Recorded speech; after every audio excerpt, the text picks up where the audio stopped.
hörmetli qarindoshlar. Sharq Turkiston Sirgindi hukumati televiziyasining xabarlar programmasini ko'rishinglarni qizg'in qarshi olamiz. Avam palata a'zosi Chris Smith Xitoyning organ yig'ilish qilmishiga qarshi qonun loyihasini o'ttirg'a qo'ydi. Alma shirkatining Xitoydagi ta'minlaguvchilari shirkatlarini Xitoydan jiddiy yo'tkamoqda ekan. Nol yuqum siyosati sababidan Xitoy eng tuvan eshish nishonini o'ttirg'a qo'ygan. Tunda tafsiliy mazmunlarini diqqatingizga sunamiz. Yangi Jersey shtatining Avam palata a'zosi Chris Smith Xitoy Kompartiyasining organ yig'ilish qilmishiga qarshi turishni maqsad qilgan qonun loyihasini o'ttirg'a qo'ygan. Yahoo xabarlarining 4-mart kunidagi xabariga qaraganda, Smith Fox xabarlar raqamli gazetiga o'zining ko'p yillardan buyon majburiy organ yig'ish masalasini o'ttirg'a qo'yib kelayotganligini aytib, garchi dunyoning har qanday bir yerida organ yig'ilish qilmishi bo'lsa-mu, hech qanday bir yerda Xitoyning 100 ming nafar kishining organini majburiy yig'ilishda qabih qilmishi yo'q. Xitoy asosan Uyg'ur mahbuslarining, Falun Gongchilarning va xristian mahbuslarining organlarini majburiy yig'ib oladi degan. Bugungi Amerika gazetining xabariga qaraganda, har yili taxminan 25 mingdan 50 minggacha mahbus o'ldirilib, 50 mingdan 150 ming atrofida organ yig'ib olinadi ekan. Xitoy Qurultay ijroiya komitetining birlashma raisi Simiz bizning qonun loyihasimiz bu nachar qilmish to'g'risida Tashqi ishlar ministrligining puxta doklad qilishini talab qilib qolmasdan, balki Amerikaga kirishi cheklangan ta'minlash zanjirining har qanday qismiga qarata jazolash yurgizishni o'z ichiga oladi degan. 2018-yili Dunyo sayyohat tashkiloti organ va to'qilmalarni taqdim qilish va ko'chirishni asos qilgan bir vazifa guruhini qurgan bo'lib, tadqiqotchilarning aytishicha, bu guruhga Xitoyga munosabatlik dalil isbotlarni yo'qotganligini aytib, Dunyo savdo tashkilotining Xitoyning bu qilmishiga sal qarashiga asos yaratib bergan ekan. Alma shirkatining Xitoydagi ta'minlaguvchilari shirkatlarini Xitoydan jiddiy yo'tkamoqda ekan. Bloomberg agentligining xabariga qaraganda, Alma shirkatining Xitoydagi ta'minlaguvchilari Beijing bilan Washington o'rtasidagi ziddiyatning passiv oqibatlaridan saqlanish uchun Amerikaning Alma shirkatini mahsulot bilan ta'minlaguvchi Xitoy shirkatlari tez suratda Xitoydan boshqa davlatlarga yetkazishga boshlagan. Bu Xitoy ta'minlaguvchi shirkatlarining Xitoydan chekinib chiqishi kuzatuvchilar faraz qilgandan tez bo'lmoqda ekan. Xitoyning Alma shirkati uchun tangshig'ich ishlab chiqarish korxonasi bo'lgan Gore-Tex shirkati Xitoydan chekinib chiqayotgan shu xil Xitoy korxonalarining biri ekan. Bu shirkatning muavin direktori Kazuyoshi Yoshinaga o'zlarining Hindistonga kengayishini o'ylashayotganligini, dastlabki qadamda Vyetnamga ishlab chiqarish sexi qurish uchun $280 million mablag' solganligini aytgan. Ijroiya amaldorining so'ziga qaraganda, Amerika texnika shirkatlari ishlab chiqaruvchilarni boshqa joylarni tepishga majburlagan.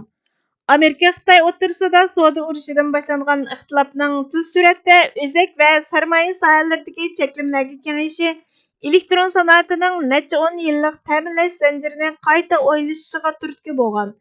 Navbatda Alma shirkatining eng muhim 10 ta'minlaguvchisining 9i Hindistonga o'xshash davlatlarga ko'chishga tayyorlik qilayotgan ekan. Lekin Bloomberg agentligining faraz qilishicha, Alma shirkatining Xitoydagi mahsulot miqdorining faqat 10%ni Xitoyning sirtiga yetkazish uchun 8 yil vaqt ketadi ekan. Vyetnam va Hindiston bu shirkatlarning asosli ko'chish nishoni bo'lmoqda ekan. Amerikadagi nurg'ulg'an shirkatlar tannarxining qanday bo'lishidan qat'iy nazar ishlab chiqarishni Vyetnamga yetkazishni planlagan.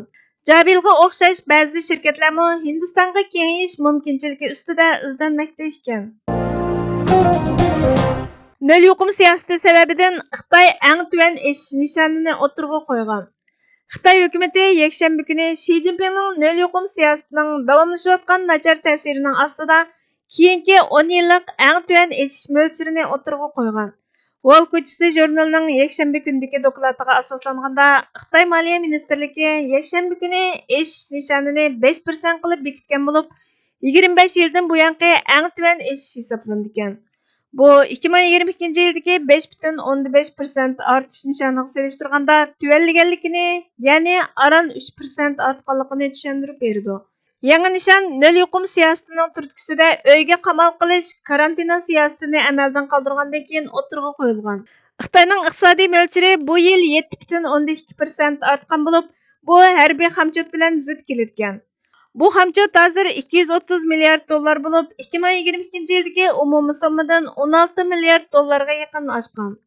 Xitoy bilan Amerika o'rtasidagi munosabatning yiriklashishiga ergashib, Xitoy harbiy qamchotini oshirgan. Oldingi ayda Markaziy axborot idorasining boshlig'i William Burns Xi Jinpingning askarlariga 2027-yili Tayvanga tajovuz qilish uchun tayyorlik qilishga o'rinlashtirganligini aytgan. Amerika allaqachon Tayvanga necha yuz million dollarlik harbiy yordam yetkazdi.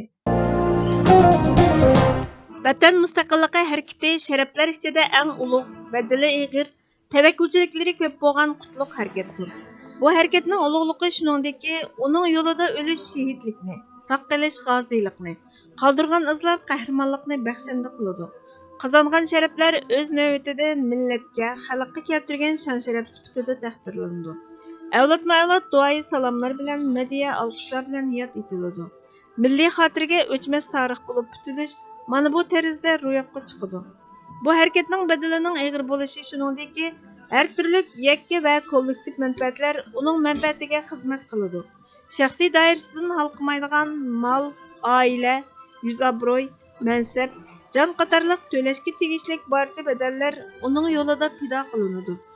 Uning ozodligi yo'lida kishilikka chetiladigan barcha erkinliklar bo'g'ilishga tayyor turdi. Yuz kelganda uning hayotligi uchun mamatlik vazifaga aylanadi. Bu harakatning tavakkulchiliklarining ko'p bo'lishi shuningdek, uning yo'li bog'i bo'stonlikqa tutashgan tikanlik yo'ldir. Bu yo'l irodani tavlaydigan, toki nafasdan qolganga qadar ko'rminglagan sinoqlar, imtihonlar, pishkanliklarga to'lgan, go'yo pilsirat ko'vriki misoli qildan inchiki yo'ldir. Bu yo'lda salla irodasi bo'shagan, ko'zi qo'rqqan, manzilga qarab ilgarilashda tamtirgan, oldi orqasiga qarab endikan hamon teyilish, yiqilish, do'mlab tushish hech gap emas.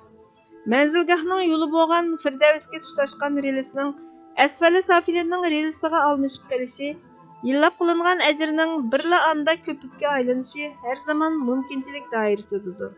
Shunga bu yo'l kishidan doimo saq turishni, shuurliq bo'lishni, bosgan qadamlar uchun farosat nurini chiroq qilib olishni talab taqozo qiladi.